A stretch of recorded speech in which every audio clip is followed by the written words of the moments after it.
Écho de Delphes. Salut à toutes et à tous. Vous avez vu, j'ai trouvé la couleur.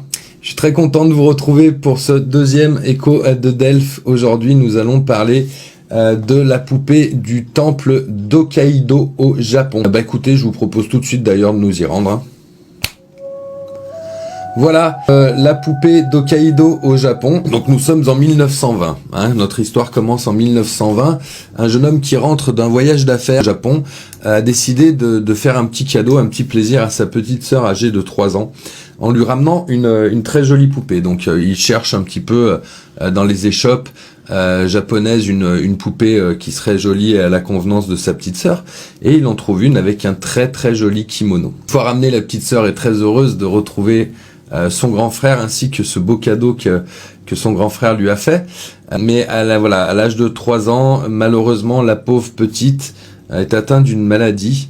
Et nous sommes en 1920, les moyens techniques, scientifiques sont très limités pour la soigner, et malheureusement cette petite fille décédera de sa maladie. La poupée, donc au fur et à mesure que le temps passe, se perdra, et un moine la retrouvera dans une échoppe, où il l'achètera et il la récupérera parce qu'il l'a trouvée effectivement très très jolie également. Il la ramena au temple d'Hokkaido, et un jour un autre moine lui fit quand même remarquer que la poupée avait les cheveux un peu plus longs que quand il l'avait ramenée.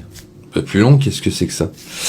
Et du coup, le moine lui fit comprendre que non, c'était certainement un problème d'optique.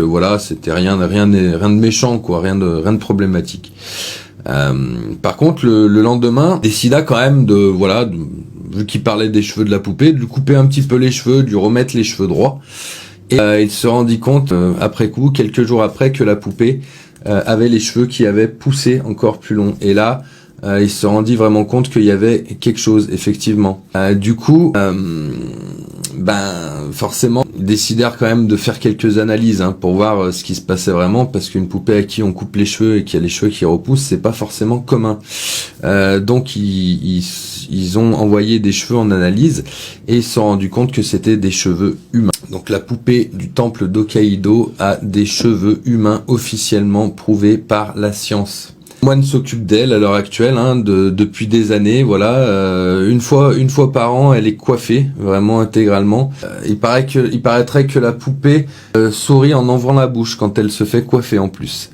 Donc c'est plutôt sympathique.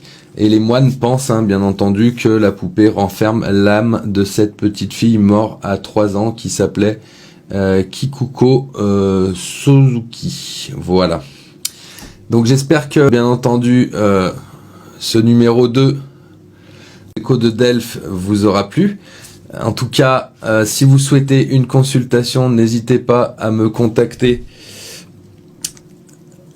au www.lesoracledepity.fr. Vous allez dans la rubrique contact, le 06 41 48 55 57 pour me joindre et prendre un rendez-vous pour une guidance, bien entendu. Et si vous souhaitez prendre rendez-vous par mail directement dans l'encart juste en dessous prévu à cet effet, n'oubliez pas de renseigner votre numéro de téléphone ainsi que de ne rien régler avant votre prise de rendez-vous. Je vous dis un grand merci d'avoir suivi cet écho de Delphes numéro 2, et je vous dis à très bientôt pour le numéro 3. Au revoir.